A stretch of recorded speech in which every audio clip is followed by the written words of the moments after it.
Good morning. Saturday morning, it's Art of Rock.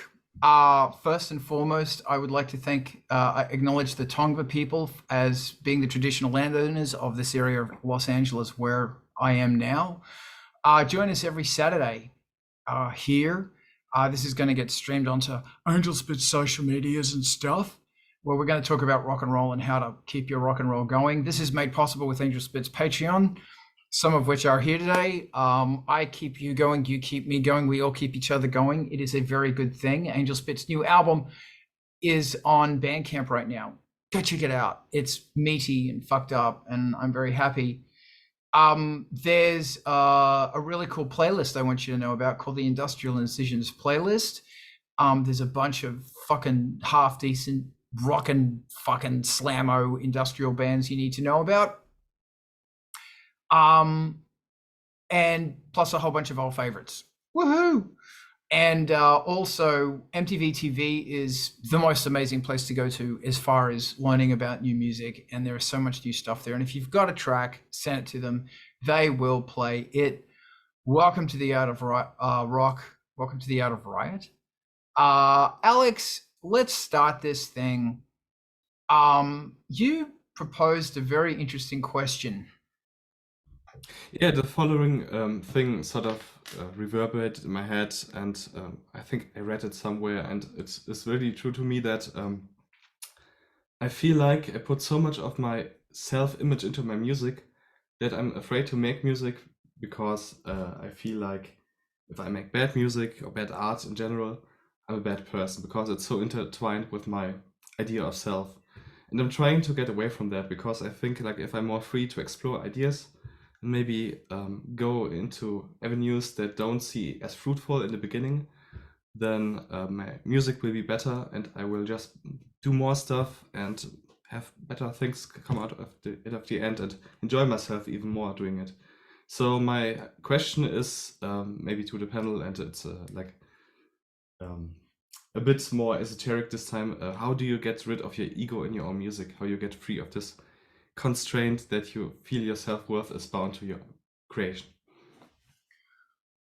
Ivan, do you want to add anything here? This is amazing. Go. What do you got, Ivan? Um, I, I'm from the opposite side. I will put all of my ego into it.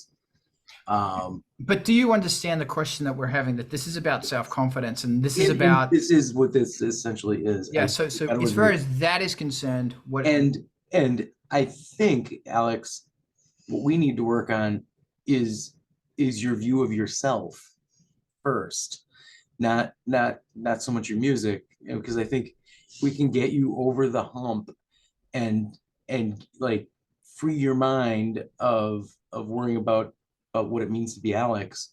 That we could like that will free you to do the experiments and find the cool stuff, and you'll be a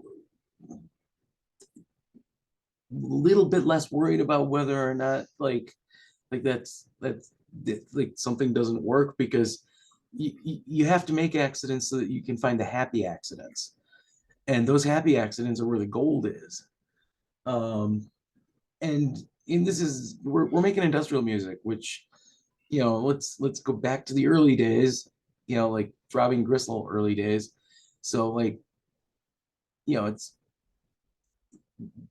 anti-music is our thing. And so, if it doesn't always like get out of your head completely onto the onto the into the wave file, um then that's not a failure on your part. That's just an opportunity to learn. And I hope I didn't oversimplify all of this. keep going. I'm just making a note. Oh, notes are being taken. Oh yeah. Yeah. But yeah, I mean,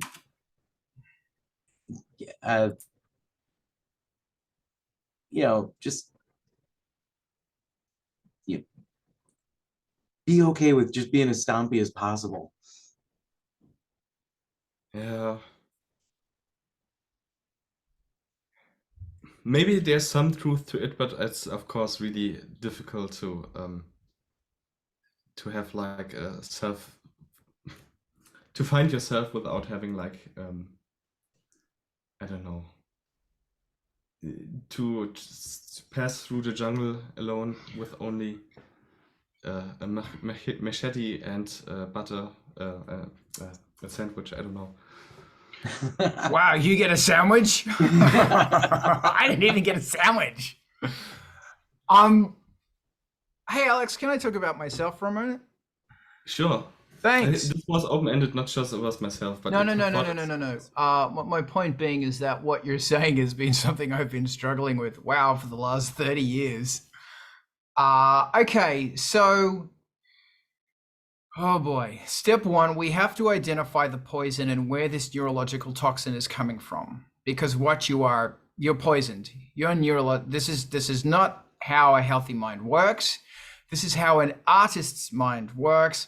Artists' minds are not healthy. That sound you hear is me being cancelled by 10,000 self-righteous artists, and I just don't really give a fuck anymore. So we're going to come back to the poison in a minute. Yes, it's a car rant. Alex, how much time do you spend on social media?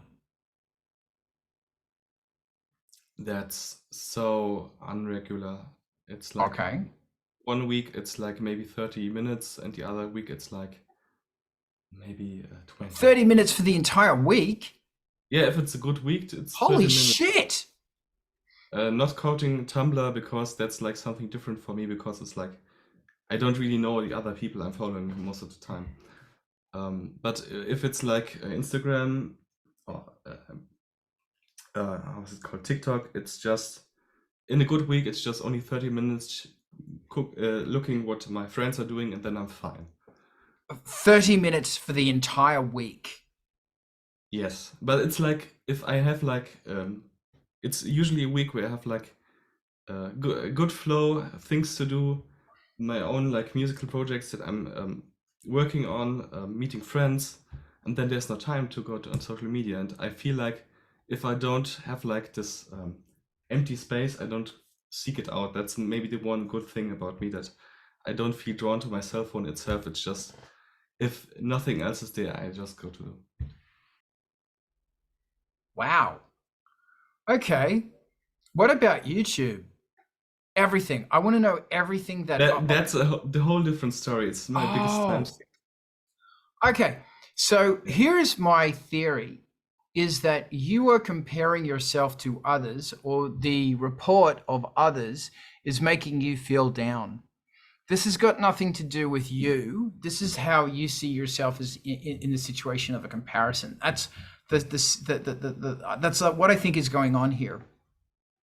The internet is the devil. In fact, I shouldn't really say that, because that gives the devil a bad name. The internet is something incredibly bad. It is the epitome of human toxicity in one. And I see your hand. Do you want to go? Maybe shortly, yeah. I think it's partly that nowadays everything has like numbers attached to it. Like back in the day, I just was happy if like 2 people wrote me on a MySpace thing that, hey, I listened to your music and I thought it sounded interesting. That was like, that made my day. Like 2 people. Right. So. Okay. So either that's changed because of the perceived poisoning that social media is telling you that, oh, you need 40,000 views. Or it's because in your age, you're growing and you're wanting more than 2 people. The other one's okay. The first one, that's what has got to be addressed, like with you and with every single fucking person in the world. You've got like, oh my God, it's a drug. And you know, the fact that you have a life is amazing. Congratulations. What's that like? Dude, I want one of them. And friends? Wow. What's that like? Like, quite seriously, what is that like? That sounds really wonderful. That you have the influence of other people around you. That's brilliant. And you actually see people's faces and smell their breath, and wow, that's great. That's healthy. I commend you on that. these, like, you know, you have to be, I just can't say it enough. It is a drug addiction. Treat it like it is a drug addiction. It is a consumptive issue that's up there with binge eating or binge drinking. It is binge consumption, and it is dangerous to your brain. To everyone. See, you might feel the way you do. Other people want to buy emulators and emulator keyboards and shit like that. That's what other people, that's the effect that it has on them. Yes. So you've got to figure out that, and you've got to take a step back and look at you have to find your balance. Like, everybody has lost their kung fu. They're not, you've got to be able to stand on the tip of a boat and do your Karate Kid kick. That's what you got to do. And everybody is losing their ability. And I know I sure as fuck am. I am losing my ability to find my central focus and source of power. And right now is horrible for me because I can't even be online. I don't want to go out. I don't want to see people because people are toxic to me, and fucking everything is toxic to me, and I'm having trouble coping, frankly. So I have found the poison in my life. You need to find the poison in your life. Where is the toxin coming from? Identify the snake that is biting you and cut its head off, or avoid it. But yeah. Also, wait, but there's more.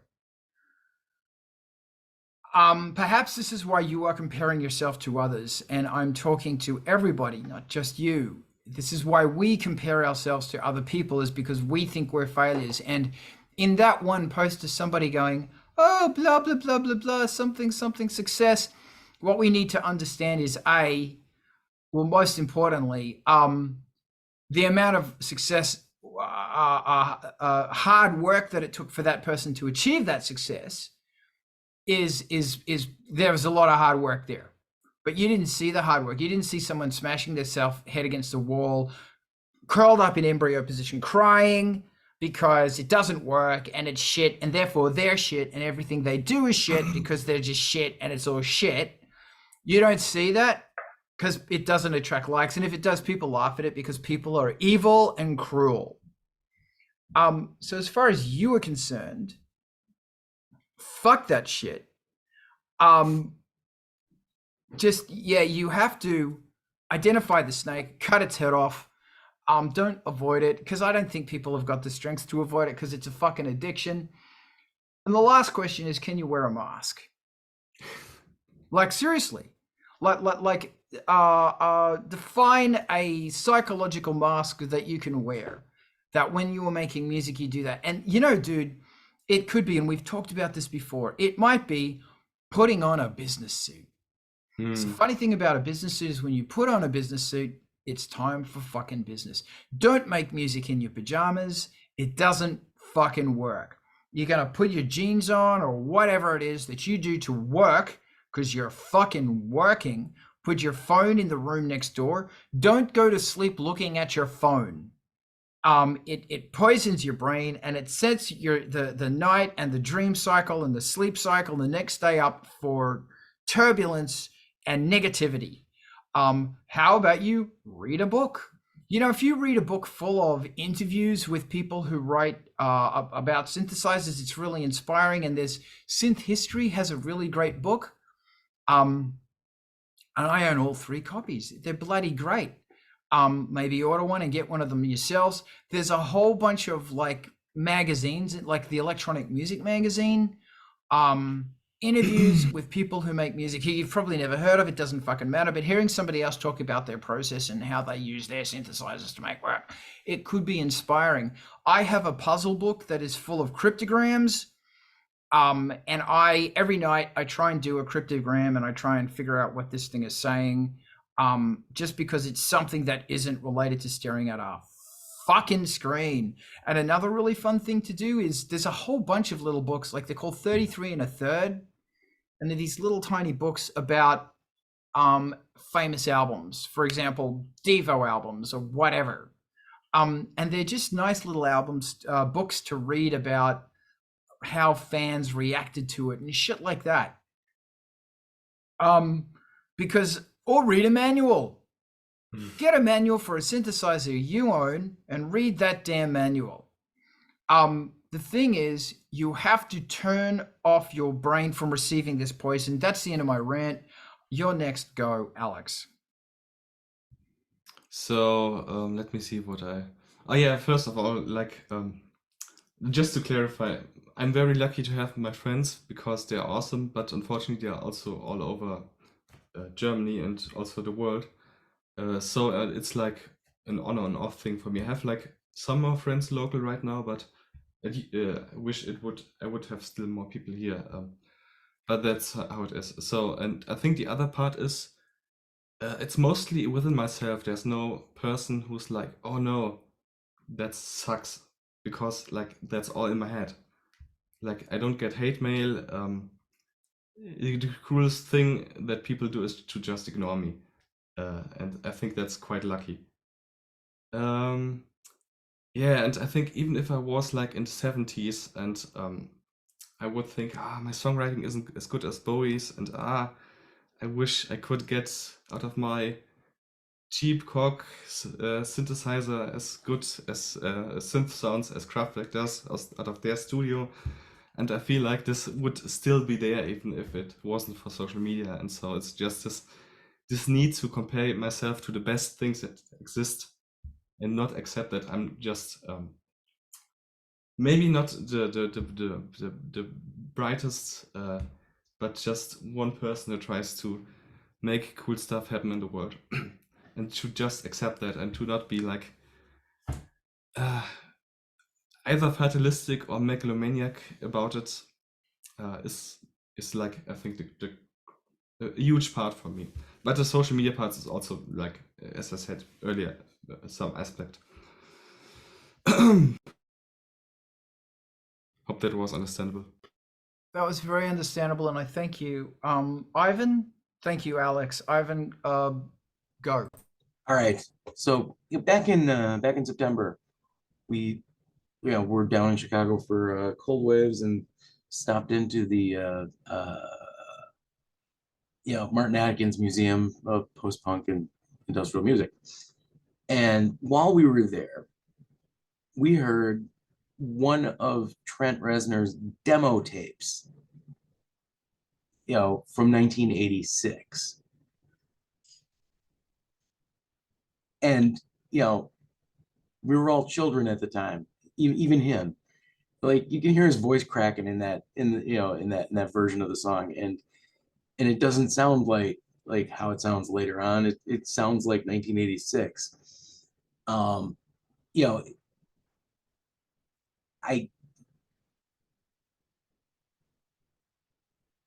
I don't want to say get over yourself, because that's cheap. But I want to help you find a way to have yourself not be in the way. Because and this is definitely an artist problem. Have you, what's your relationship with live DJs at the clubs out there? My relationship is not very. I think they know me just from seeing me, but they don't know me personally, and I don't. I know one DJ who does goth industrial, but it's like not like we are best friends. We're just acquaintances. Well, I would say cultivate those relationships. And Carl, I'm going to absolutely make a recommendation that I know is going to make you make faces, but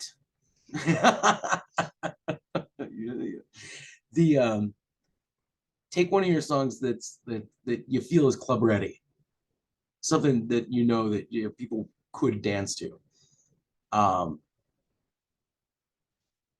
And cultivate that relationship, and then be there and get it and get it played and see what happens. Because I'm going to tell you, you'll immediately know if you're headed in the right direction because the dance floor won't empty. And Yeah, then, but I think that wouldn't really help me. That would only fuel my ego in a way. yeah, but that's feeding it with some positive information. I think I think my problem is that I put way too much stake into what I'm doing. That I'm thinking about people listening to a record while putting maybe one note into my MIDI sequencer, and I feel that like that's a problem. Like that step comes like maybe the day when I recorded it and listened to it back, but not the moment I put in the MIDI notes into my sequencer. I feel like that's the problem, that I'm so overthinking that I don't get anything done.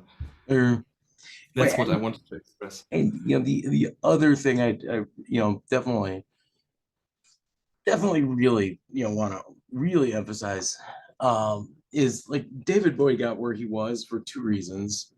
One was like he definitely was he was good, which is great. But the other thing, the thing that got him where he really got him where he was he didn't care. And that's where I want to end up at. That's exactly what I want to achieve. Sorry for intervening. Yeah, because like I am fairly certain, especially back in the 70s, that his attitude was, because he was making music that was 15, 20 years ahead of schedule. And so, and he was dressing in ways that were 10, 15 years ahead of schedule. So he was doing everything ahead of schedule. And I'm fairly certain that his attitude largely was, if you can't keep up with me, run faster. Because he was changing the music world, whether it wanted to or not. And with his first like first two albums, like he suckered the industry into believing that he was just one of them, and then boom, like completely changed the world. And the other thing, is again, we're artists.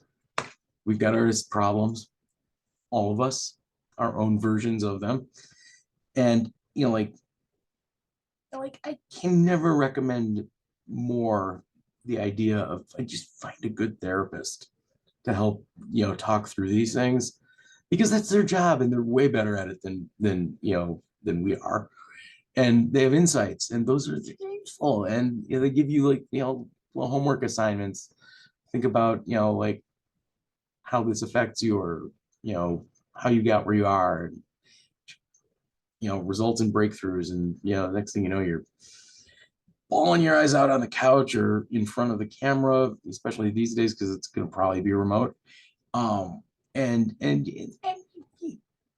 you get over stuff, and because it's a guided vision quest. So like that is that's going and finding a therapist is not, there's no weakness in that, there's only strength. Thank you, Ivan. Alex, hit me. I think I'm done. I think, yeah, I could open another topic, but I think you have something else to say. Yes, thank you. As mentioned, who, how, and where is reassuring your negativity. Everybody has negativity inside their head. The problem is when it gets reassured.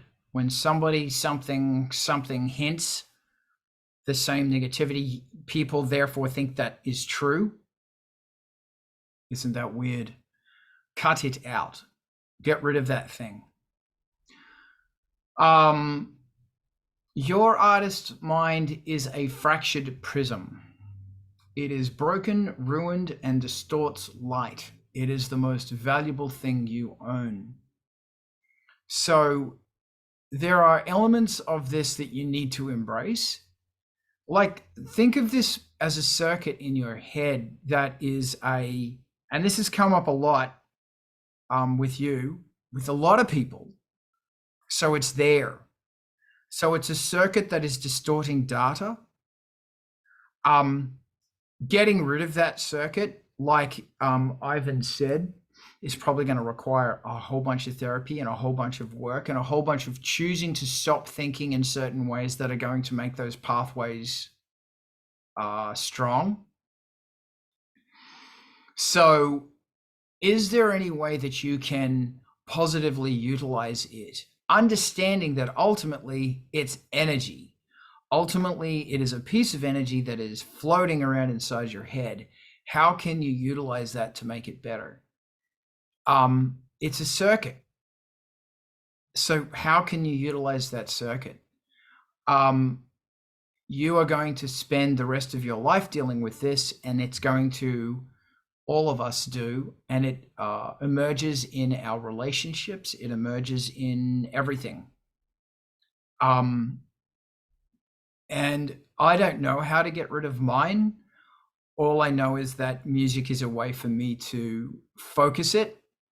And when it's there, if it's bad, I have to do sit-ups and push-ups.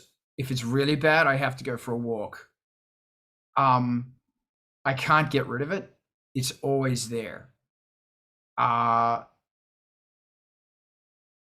So that was nice. Sorry. But therapy's great. You know, maybe thing therapy taught me is that I'm not completely fucked. My head is and my process is. So you just gotta figure shit out. But you might be needing therapy because if it starts hinting into the way that you see yourself and the way you love other people and let them love you, then that's problematic, because it can also lead to abusive relationships and shit like that. Wow, that got fucking heavy. And I say that to everyone, man, not just you. That's, hey, Carl, listen to yourself, for fuck's sake. The best piece of advice I have to give you, which is not, you always know it's bad when I say that, lie to yourself. Stop caring.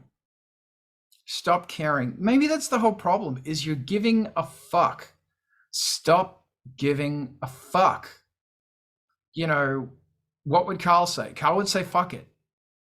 And try and keep going. I don't know. Yeah. But it's nice to have a separate thought in your mind that, you know, doesn't put up with shit. That's all I got. Ivan. Yeah, no, you know, in Buddhism land, there's a whole it just doesn't matter kind of subtext, and like, you know, because as it turns out, it just doesn't matter. You know, and also, like, here's, you know, like one of the probably most important things you can know about your own brain is that you can't tell when it's lying to you, because, you know, we're living inside of our own experiences, and we cannot differentiate from when our own brain is lying to us and when our brain is telling us the truth. So we just assume it's always telling the truth. And, you know, like, as soon as you've got bad filters or some bad code that got installed at a young age, you end up with a brain that's gonna lie to you, and it's always done that, so you don't know that that's what's going on. And so, you know, that, again, that's where therapy comes in handy. Because, I mean, like, you know, in my younger years, I spent a chunk of time being with a fairly profound case of, you know, a very disordered eating. And, you know, I got over it, yay, mostly because it was too much work. But then, like, spent most of my later years just not realizing that that was what was going on. Now I look at it and it's like, oh, well, I know what I was doing. That was not cool. So, you know, be, you know, find a therapist and remove those bad programs, fix the data and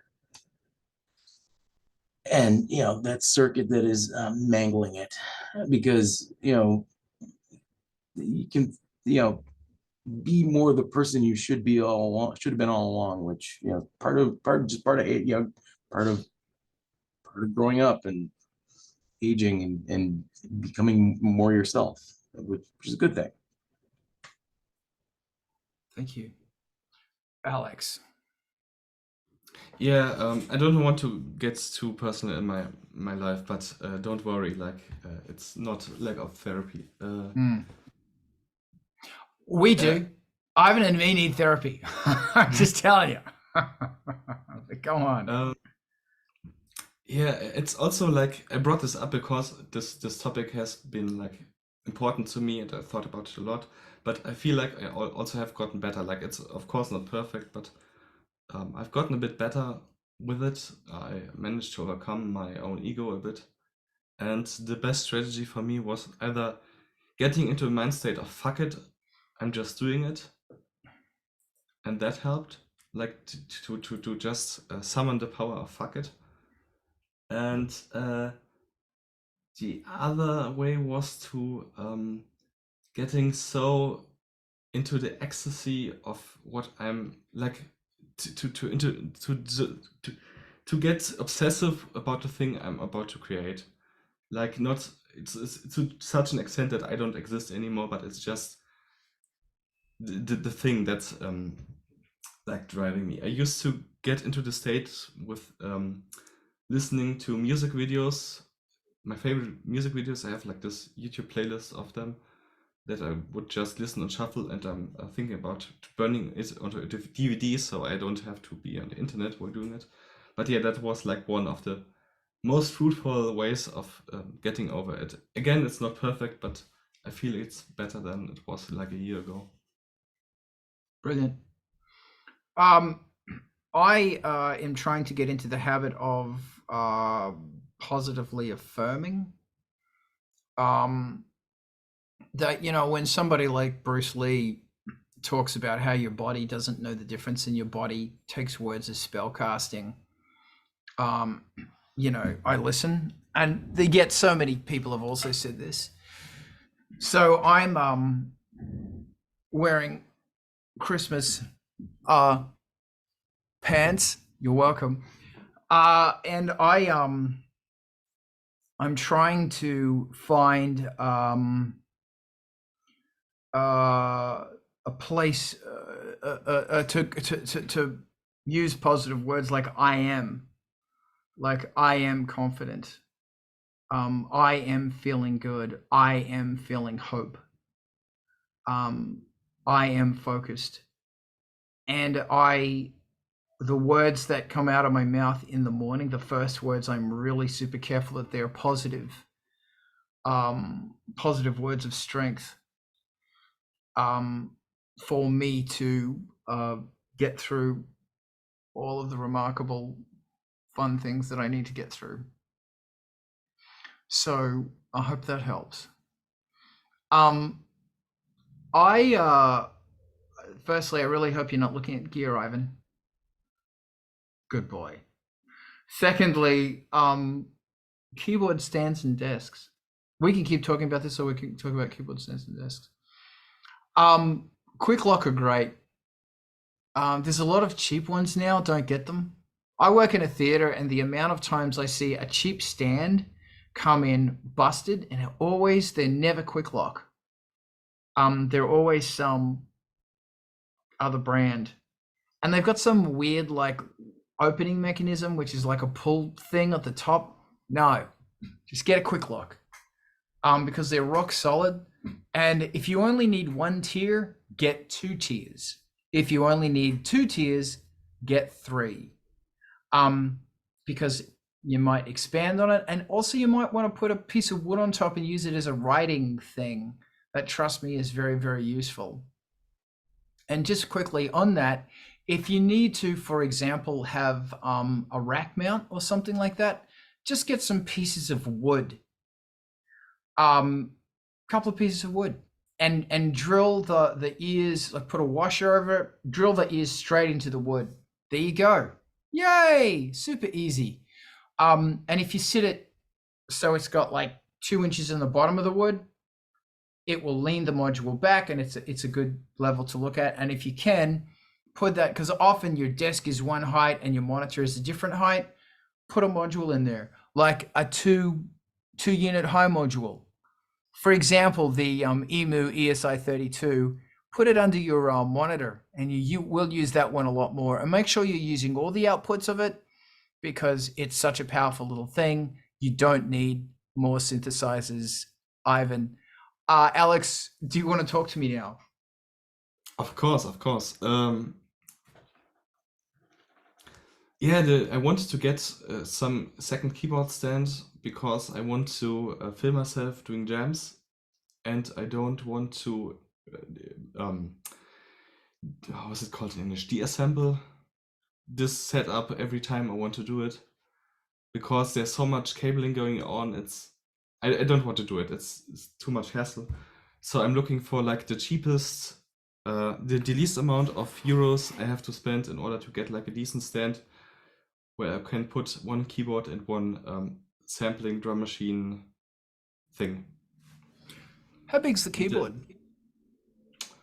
It's either this Cork, Korg, motherfucker. yeah, or like a general MIDI keyboard. Not All right, general yeah, MIDI. you're gonna need. I'm suggesting the twin or triple tier quick lock. I was gonna say a table, but because you can get really excellent folding tables and shit. Maybe folding tables are better. Oh, Ivan doesn't like the folding table. I don't care, Ivan. Maybe folding tables are better because they piss off Ivan. And I live to piss off Ivan. It's one of my favorite things to do. The other thing about a folding table is you can get a 2 foot by 2 foot one. It folds out to be 2 foot by 4 foot, and they're only that thick once you fold them, so they're going to fit in on the bottom of your car. Whereas quick lock stands are a bit of a pain in the bum, that they don't actually fit too well because they do take up a lot of space. Another really good one of those ones that fall into a gig bag, those tall thin ones that are like super cool Rockstar keyboard stands, Apex or something. But they're really expensive, I Yeah, think. okay, well fuck that idea then. And the other thing is, like, if you've got a 5-octave keyboard stand, it will fit on the table. You might want to put a telephone directory under the drum machine or something just to prop it up so it can fit on because the Korg's got a whole bunch of wasted space on it. No offense, Korg. But fuck you for your wasted space. I think you have to blame the DX7 for that trend. I blame the DX7 for every trend. Like all of it, I blame the DX7. Like, you know, my life's crap. Oh well, that's the DX7's fault. You know, if the DX7, there's a split. I don't care what your hands up for. This is important. There's a split reality where there was a boardroom in Yamaha, and after the meeting, they go the DX7. They go, nah, that's a crap idea. Let's not do that. Let's make the CS90 or the CS something. That reality is awesome because in that reality, we are in fucking space right now and we have Mars right now and it's not completely fucked. And the 80s didn't suck. See, people piss their pants over the 80s, but the truth about the 80s is that golden moment of the 80s really only lasted 3 or 4 years. And then guess what synthesizer ruined it? Alex, guess. Of course, the DX7. That's But right. The honestly, DX7. It did. it would have been better if they just added more knobs on it, I think. No, it would have been better if in that alternative reality they went, nah, let's not do that. That's a dumb idea. Nah, that's stupid. Let's not do that. See, like, hey man, there's a whole bunch of like, fucking look, let's Synclavia. Maybe Synclavia should have done a DX7. That would have been cool. Dude, a Ned 7. Why is it 7? Why? Why the fuck is it called 7? It doesn't have 7 operators or 7 voices. Is it just some magic number that they pulled out of their bottoms? Why? Why? It's got 6 operators and 16 voice polyphony, which at that stage is pretty fucking decent, I will say. Yeah, there you go. And if you tweak them right, you can get like quite a chunky 3-voice sound by, you know, just one operator feeding into the other one. But I don't want to talk too much about this because it really grieves me out. It brings me grief and unhappiness. I'm really tired of my voice now. Alex, what were you saying? Funnily enough, I also looked into folding tables and I found a nice one that was like originally for like conferences and stuff for hotels, but it's also like, because it's nice, it's expensive. You can get But yeah, cheap that ones was for like $20, $30, $40, $100, $200. I don't fucking know. But $50 you can get them for. Notice how that number's getting bigger. yeah, I think people want me of those tables for like putting wallpaper, like cutting wallpaper and putting it onto the wall. I don't know how they call it in English. Yeah, Tapeziertisch in German. Cool. Yeah, and if you use them to cut wallpaper and before you put it onto the wall. At least that's like what they Like specifically for that thing? Like, can you use it for anything else as well? Like trimming the cat's hair? Oh no, that's my wallpaper cutting table. Like, yeah, no, of course you can use it for everything, but they called like that in German. including maybe putting a keyboard on. Yeah. Well, that's kind of ironic because Eno did an album about wallpaper. His whole thing with, you know, ambient music is he wanted wallpaper music. So everything makes sense in my brain, which leads back to Bowie. Everything leads back to Eno, doesn't it? Apparently it's pasteboard in English. Or paper in Pasteboard. Spanish. Okay, cool. I like it. Great. It's an Eno board. Did you want to talk about anything else on this topic that I've just completely ramshackled? No, basically what's to avoid, but I think you answered that with like get one that has at least quick lock or something like. Yeah, get a quick lock. But my problem with is they don't fit very well in cars. That's my issue. And like I said, in my dealings in theatre and all of the keyboard stands I've seen, I've never seen a problem with quick lock. Do you think X kind of stands or like table kind of stands are better? Yes, definitely X. Don't know why. Just definitely X. Okay, I think that's like all I wanted to ask. Okay. Ivan, do you want to jump in at this stage and say something Yeah, really weird and I abstract? got some thoughts. I've been looking at leaning, like, you know, at triangular stands for, you know, extra stands for once I move into the attic and have more space, because I definitely need at least 2 more shelves, you know, that I could play from, and that would kind of do the trick. And then, you know, for 19-inch racks for rack gear, you know, you mostly can't beat, you know, cheap wood from big box store. You know, for survivability, you can get rack rails from Amazon or, you know, whoever your industrial supplier locally is, that they're cheap, and once they're bolted in place, like, you know, now instead of screws messing up the wood, it's, you know, they're just, the screw holes are reusable, so you can move your gear around easily. Also, I would say definitely, you know, tilt them backwards a little so that, you know, it's looking at you instead of you having to like kneel down and screw that. That's a pain.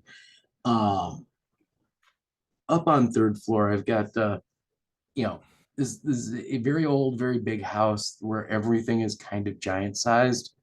So I've got one of the spare doors for this house from when it was new, and it's like, oh, it's like 8 by 3, so like almost 2 meters by 1 meter of oak door. I'm gonna shave it down a little bit and then epoxy coat it and throw it on a standing desk stand to turn that into my like main sitting and working on things desk up there. Yeah, I'm thinking about stuffing like an 81 key controller into it with a slide out and a pop-up table thing. Like it's gonna be fancy. And then, like now that you're talking, I am very much thinking that the 19-inch racks would probably live on that quite nicely because it's got so much space. And then, the monitor can live on a stand above that, and yeah, that'll be just fine.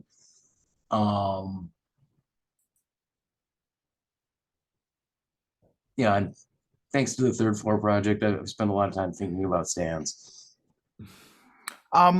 Also consider like one of those classic 80s A-frame stands, because they hold a lot of weight. They do, and yeah, that is. And they're wide keyboards, and you can get like 4 synths on them. And if in fact you can do a bit of like you can get 2 of them and put like 4 or 5 synths. But I used to have 4 on mine, and they were like fucking heavy synths, and they could handle it just fine. And another thing is the good thing about them is that there's a certain amount of ergonomics that you have control over. As far as the angle of the keyboards and stuff, because the bottom keyboards, you actually don't want them flat. You want them angled slightly up so your hands are playing them all better, and you look like a member of Prince in the 1999 video. And that's important to me. So sometimes I'm amazed at the crap that comes out of my mouth. For example, now, Alex or Ivan, do you guys want to say something to make me look smart? I think we all want to look more like Prince. Yes.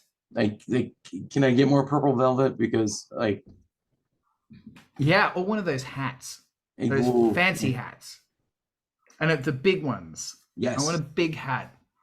I think I'd rather look like a crossover between Pinhead and Iggy Pop. Sorry. Okay. Yeah. Good. That isn't. I think everybody wants to look like Iggy Pop, though.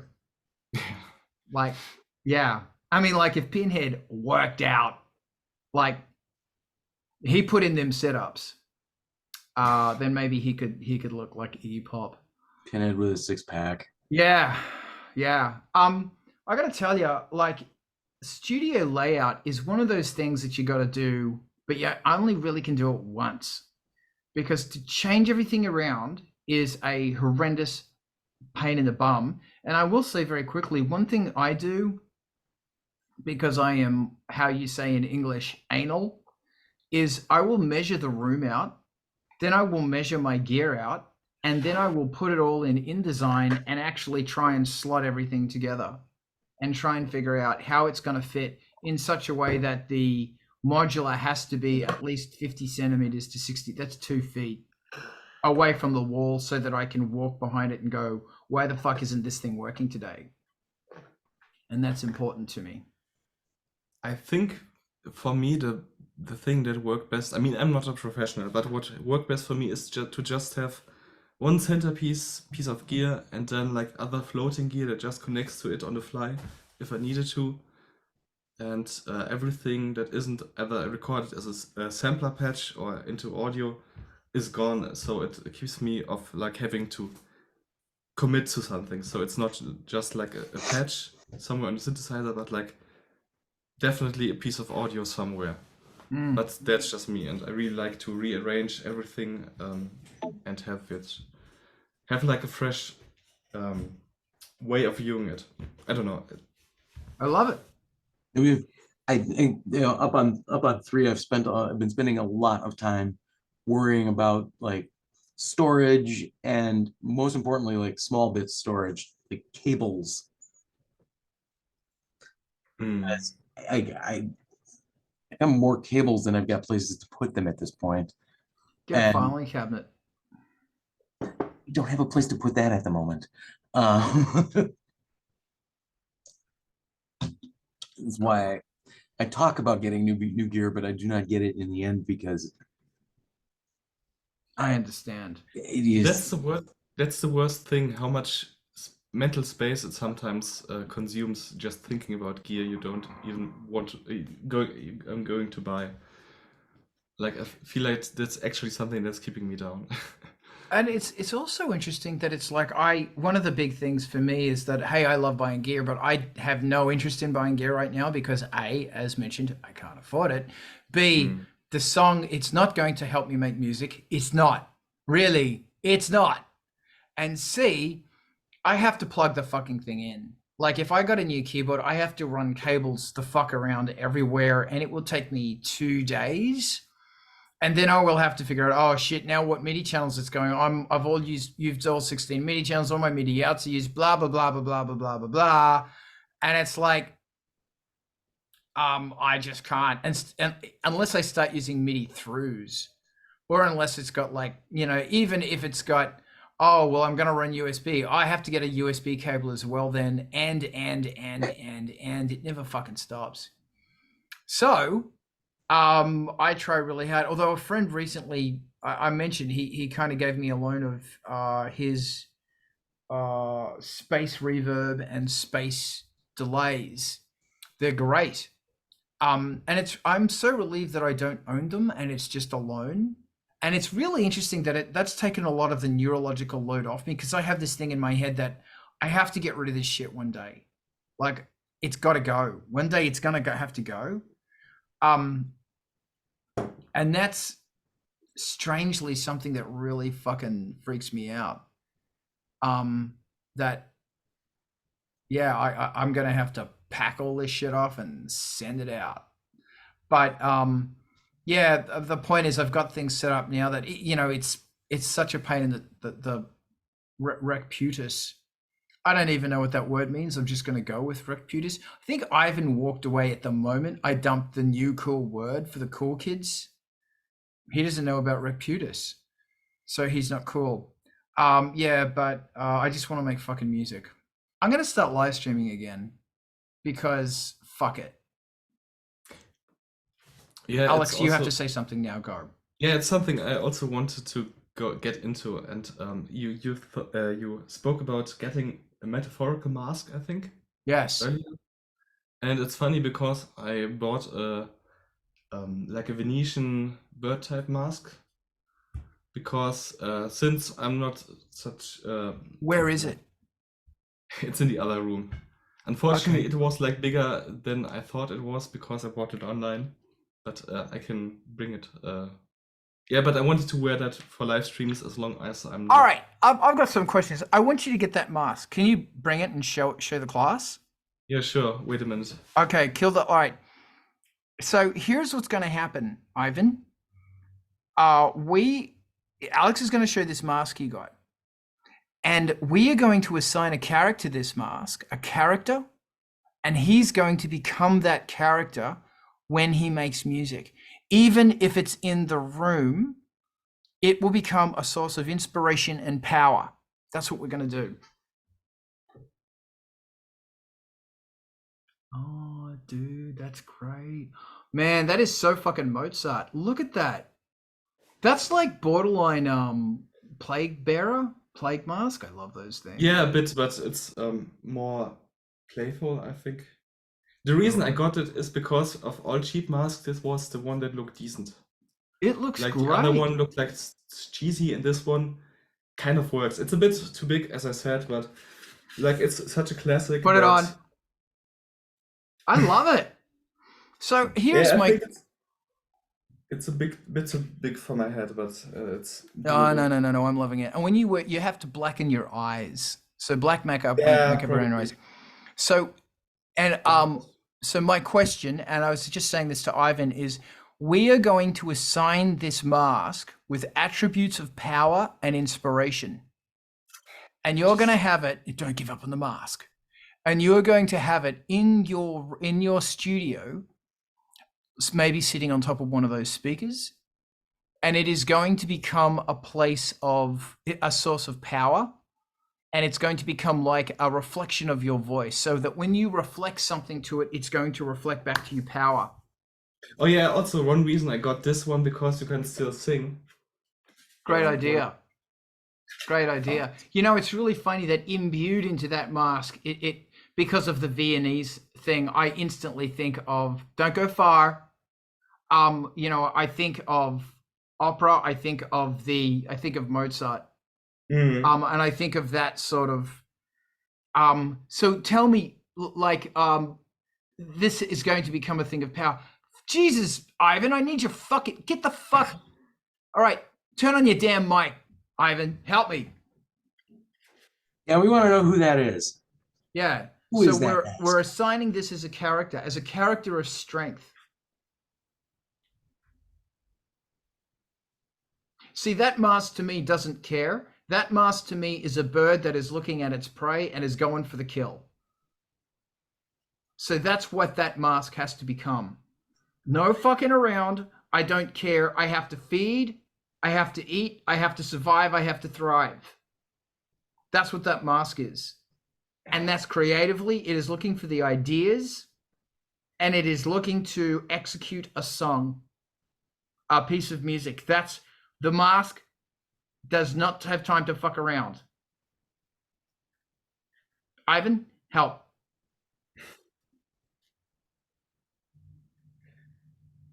Honestly, I think for me it can just be the mask. It doesn't have to have a name. Great. It's the hunter. It is the, yes. It's the Yaga. Yeah, I think, again, I wish it was a bit smaller, but I think your idea with like eye blackening is a good Yeah, one. you may have to foam. And also you may have to trim just near the ear here, because as you push it in, it's pushing into your ears. Yeah. So just at this corner part here, yeah, just trim that Again, a little bit. Relatively cheap, so you get what you pay for, I guess. Yeah, but you know, you have the fun of you know, fucking with it. Yeah. I mean, like, because the other thing is that when shit goes crazy, what's it going to be like if you actually make music with that thing? Wear the mask while you're making music. What's that like? I think it's better to keep it for live streaming, I think. Yeah, but the point I'm trying to make here is that some people, when they're like, absolutely, live streaming, yeah, do it. And there are Olympic athletes that before they run, they do their nails, they do their hair, they look amazing because they're going to bring it. And your thing to bring it and to remove this ego is to become this character. Do you understand what I'm saying? Yeah, I think I do. I forgot what I wanted to say, but basically, I think I'll have to practice a bit to just let go of like the awkwardness of wearing something you're not used to. Or I'm not used to, but Make it fit. Yeah. Also, I think I need to pad it here so it Yeah. looks better. And maybe. What's it made of, by the way? Sorry? What's it made of? Some kind of plastic. Great. So it will heat. It will mold under heat.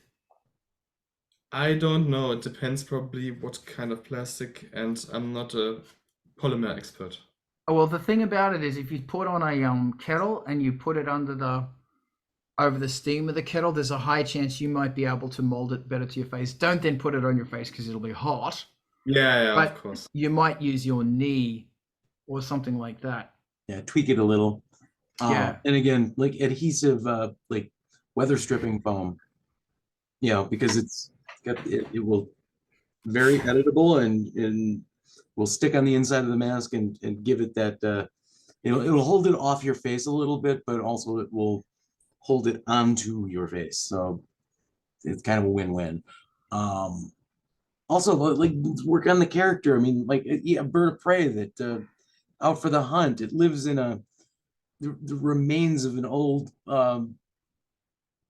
tar paper factory on the edge of some burned out town, No, it up in lives the in my head. stacks. Work on it. Make it free. Make it a source of magical power.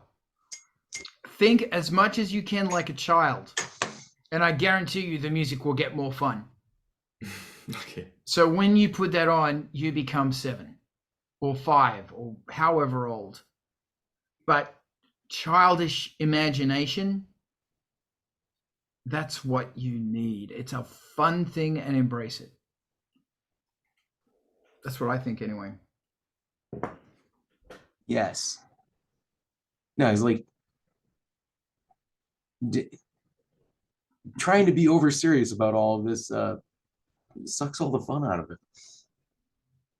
Yeah. But to be honest, being not serious at all also can suck out of the fun. That's a fine line. That's what I feel like with many things that are just so over commercialized and so safe that it's like, I don't know. Yeah. Don't worry about tomorrow, man. Like don't worry about, you can't be concerned about how it's going to be received. You can't be concerned about, listen to Rick Rubin. Rick Rubin said all of this, and he said it better than I ever could. Like, your job is to fucking have fun. Your job, that's why they say playing music, because you're fucking around. Find out and fuck around and find out. And that's the whole problem. Here we go again, kids. That's the whole fucking problem with modern music creative processes, that all these doors and everything else and blah, blah, blah, blah, blah. You're not fucking around.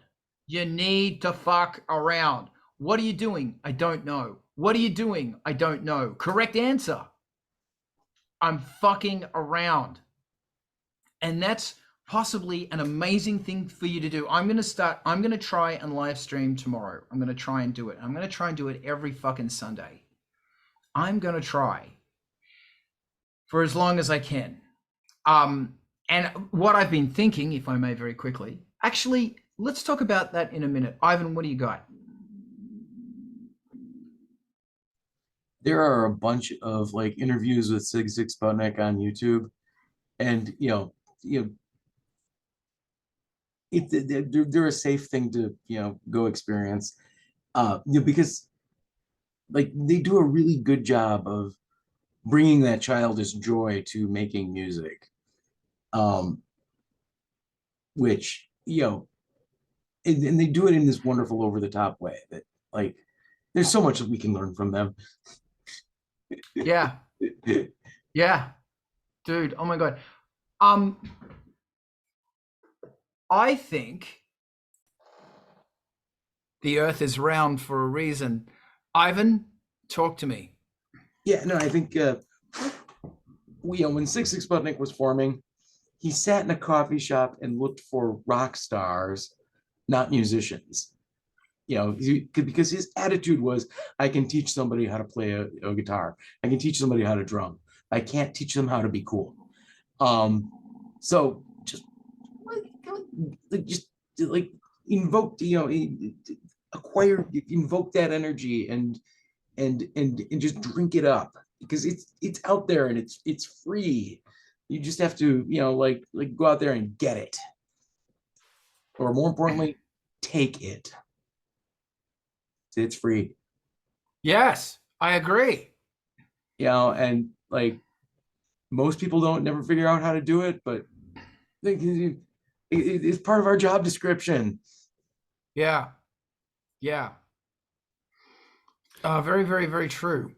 Alex, talk to me. I also really I feel like I want to tap into the spirit of Rockstar Dom, because I feel like that's missing nowadays. And it's it absolutely is. Audaciousness, and I used to look down on quote unquote posers, because you don't really need to play guitar. It's only the notes, the sound that matter.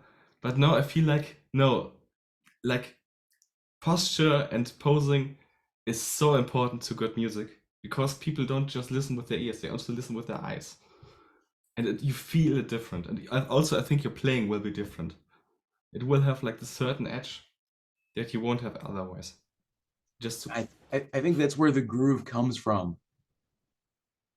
You know, like, and that's what that finally makes that takes those notes and brings them the rest of the way into being something good.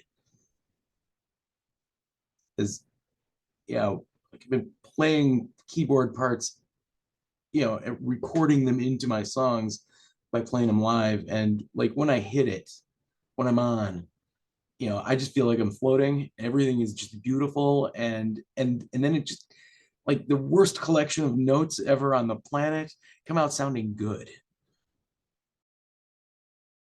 I know exactly what you mean. Like, I'm not a good keyboard player, but sometimes it's just the right amount of, I don't know what, but it's just from my fingers into the keyboard, and the sync sound becomes, I don't know, rock and roll. Exactly. You know, I've been working on chord progressions lately, and, you know, like, I can take a very bad chord progression. It's like, how do these fit together? And then, you know, and then, you know, choose the articulations and play it in. And, you know, once I hit once I'm in the zone, it goes from like, wow, that's kind of junk, to, oh, now it sounds really good. Now I want to use this. There is a fascinating magic of taking something conceptual and turning it into something really, really amazing, you know, and that's the joy of music. I totally agree that the flamboyance, like, you have to find the flamboyance in yourself, and you have to, and that comes down to, I don't give a fuck. You know, we've talked before about how that there is a wall in your mind. There is a neurological wall that you can't climb over, but the wall is there, the wall exists, but you can't get over it. Now, if you imagine a unicorn and put it next to the wall that you can't get over, or how about a unicorn with wings? Both of those things are as real as each other, because both of them only exist in your mind. Get on the fucking unicorn and fly over the fucking wall, and get the unicorn to sneeze on the wall, and the wall goes away. Because neither of them exist. They are both in your fucking imagination. And another really interesting thing is that, why do we focus on the wall and not on the unicorn? Why does everybody have a fucking wall, but they don't have a unicorn or a happy dragon? Why? Because humans are fucked. That's why. We look for negativity and we look for downers, and that's, we're happy in that. Look, watch The Matrix. We want to be unhappy. So put that mask on and use it as a source of power to get on the fucking unicorn and blow the damn wall away.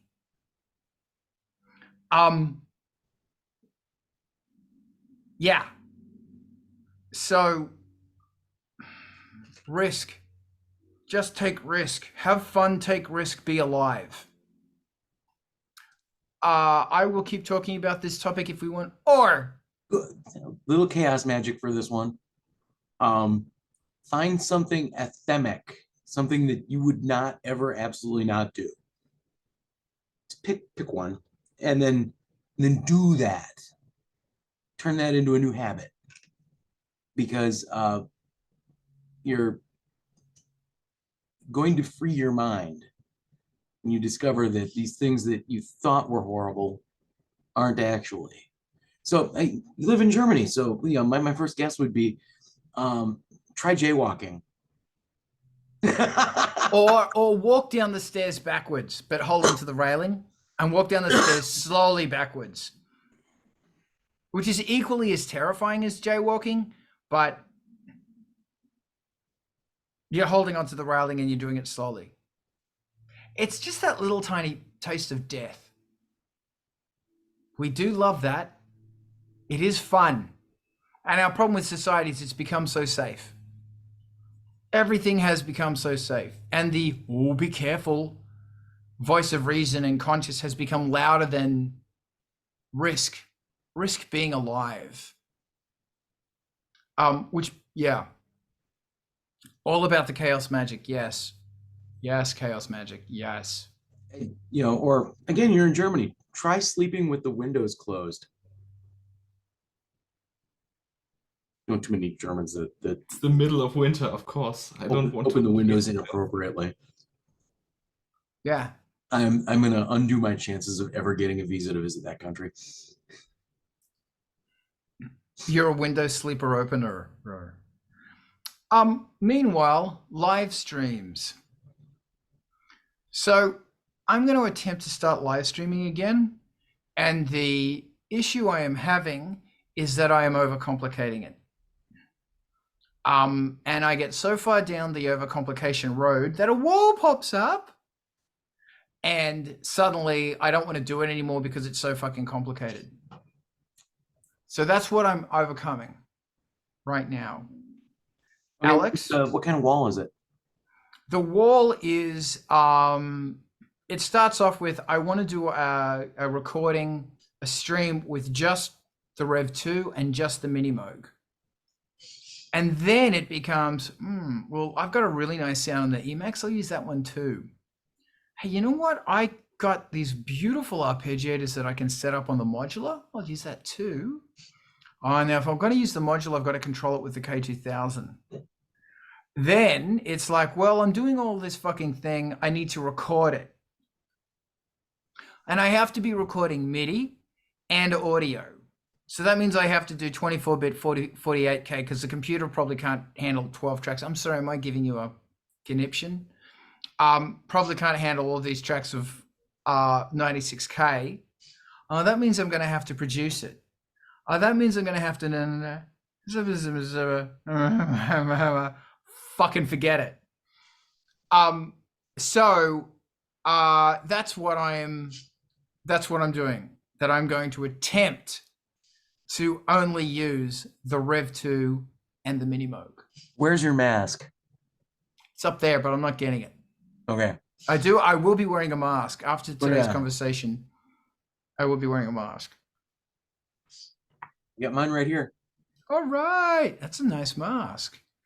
What does that mask remind me of? Then Donnie Darko. Yes, it is. It's the bunny from Donnie Darko. Yes. So that's my thoughts on live streaming. Alex, what are your... Oh, just before I do, I do have things planned a bit musically for what I'm going to do. And that is I've got a mud map of musically where I want to go. And it's probably going to be very long, very drawn out chords. It might not go very long. But that's the thing, is that as soon as I pull the modular in, it's going to go for an hour because there's a whole bunch of shit I can do. I can just travel. But if I pull the modular in, then there's about 4 or 5 hours of preparing it so that when you push play, you go. Alex, talk some sense into me. So I experimented a bit with that, and the most success I had with just connecting my audio interface to my phone and using that to stream. So it's like the most minimal setup ever. And also, as you said, like I tried to starting from scratch, like from an empty project, didn't work so well. Better was to have like some idea and allowing myself to deviate if I feel like it. Yeah. Yeah. Because it's always interesting. You watch somebody do their thing and you go, oh, I could do that. And then when it's actually at the moment, and that's the fantastic thing about doing a live improvisation that you stream, is that it feels risky. It feels like a performance where not only are you improvising, but people are watching you. And it might be only one or two people, but that it puts you it does something quite excellent to your mind. And I don't think I don't know how I'm going to go about performing Ice Planet 9000. It will be an ambient thing. I don't know how I'm going to go about performing it because there's so much gear involved. I just couldn't be fucked. So there'll probably have to be live streams. So damn it, I should really start. And I'm starting on Sunday. Oh yeah. I'm going to get up super early on Sunday morning. Alex, talk to me. I mean, you could theoretically you could just use one keyboard and one really long delay. Yes. That's what I'm thinking. And sometimes my head builds a wall. Sometimes it builds a Tower of Babel. And everything becomes very confusing. But the plan is for me to just use the Moog and the Rev 2. And I might end up using the Emacs as well. I might, because there's some mighty fine things I can do on the Emacs. And I'm going to use the Emacs floppy drive synth. Talk to me, Alex. Maybe it's the best strategy to maybe the best strategy is to just start simple and expand bit by bit. I think And that's a maybe great also idea. allow yourself to have like one stream where maybe things don't work out so well, and so you know the next time. Well, one thing I do want to do is go, okay, well, this stream is just this is just these two synthesizers or these three synthesizers. Now this one I'm going to use these ones over here. And now in this one I'm going to use just modular. Because when you do that, you're going to end up sounding different. Like when you're using keyboards, it's a lot more, precise because you know what's going on. But when you're using modulars, it's like there's a whole bunch of crazy shit going on, and you can do more easy generative stuff. My keyboards don't do generative. You have to sit there and play the notes. So, yeah. Honestly, I prefer it that way. If it's too generatively, if it's too much automation, I feel like, what's the point? I want to hear like a human perform. But that's just mine. No, that's good. A nice thing you can do, for example, if you do generative stuff, you can say, okay, we're going to have a scale. And it might be a weird scale. It might not be a ba ba ba ba ba ba ba ba kind of scale. It might be weird. And you might then drone in a key, and then you're going to build a whole bunch of chords that are touching that note and paying some kind of homage, to the to those chords, to those, all this cloud. So there might come a time where the arpeggiators build up and the random stuff builds up, and then it all falls down, and then it goes back into those pads, or everything's doing it at the same time. And good things like that. Hal the Dark Prince. That's all I got.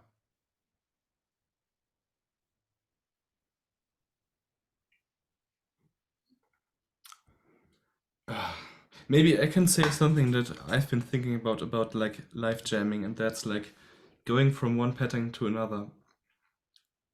Because you either have it prepared, or you suddenly have the problem that you start with 0 again. And maybe one thing where you could bridge over this is to have like a second drum machine, and then DJ style crossfade. And while you change things on the other machine, you switch to the different one, I hope this makes sense, but basically, Yeah, Yeah, that's a great shoes idea.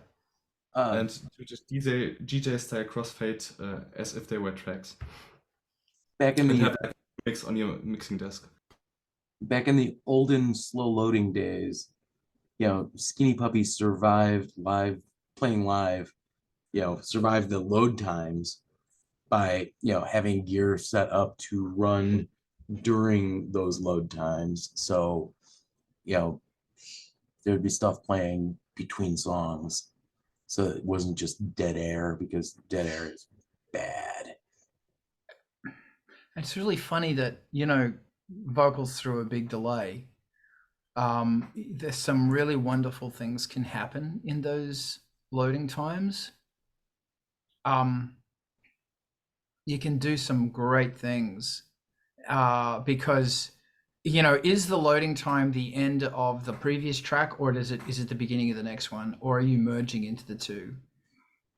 And you can, like, something that bands do is they will have a synth that is the loading synth, like finish the chord on the Emacs, then hit this big ambient grows, go over the Emacs, load up the samples, boom. Yes. So yeah. Yeah. Fun things. And that's,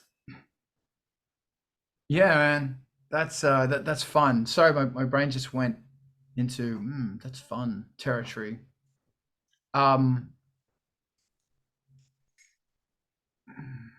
It's always interesting how you experiment in a different manner when people are watching.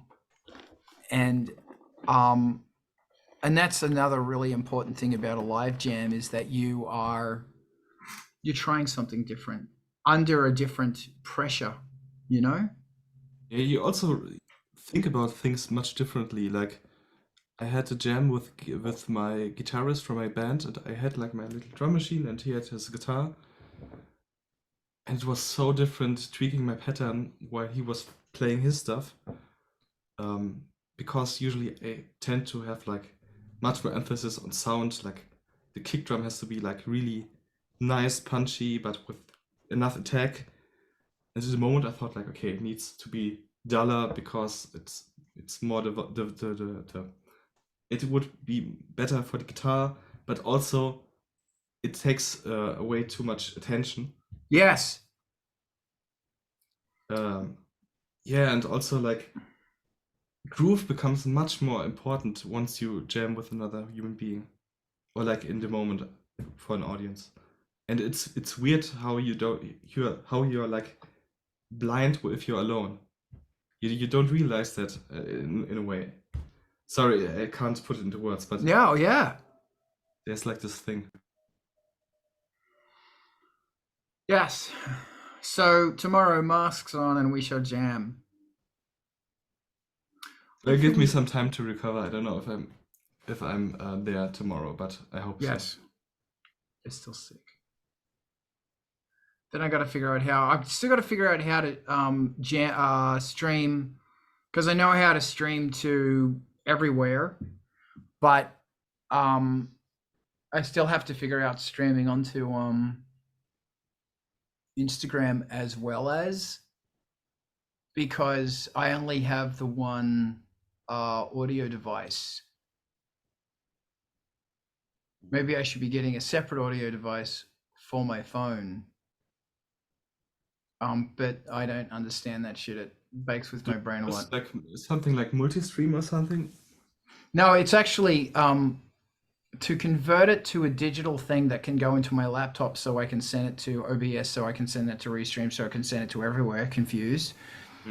That comes from one USB output that comes off the desk. I only have one USB audio to USB converter. Yeah, but can you configure Restream to stream to Instagram as well? Okay. No. Maybe you can attach. Do you have an audio interface that works with your phone? Technically, no. Mm. No, I do not. And also, Okay. they're mono. but that doesn't matter because mono's better than silence. Yes. Otherwise, I would have suggested to just make a send on the mixer for your phone. Yeah, but getting it into the digital realm is what's difficult. Like my laptop, I'm just checking all my social bullshit. Yeah, my I'm not a creator on fucking Instagram yet. So I'm still figuring shit out. Yay. Ivan's gone again. Maybe I'm he's go bringing ahead. something again, sorry. Yeah, maybe. I'm thinking we call this because it's been a fine day. Yeah, we probably can't rate to MTV TV, but it's probably a link in the description. So Yes, if you thank you. finished watching this, you there can is a- go right over. There is a link in the description to MTV TV.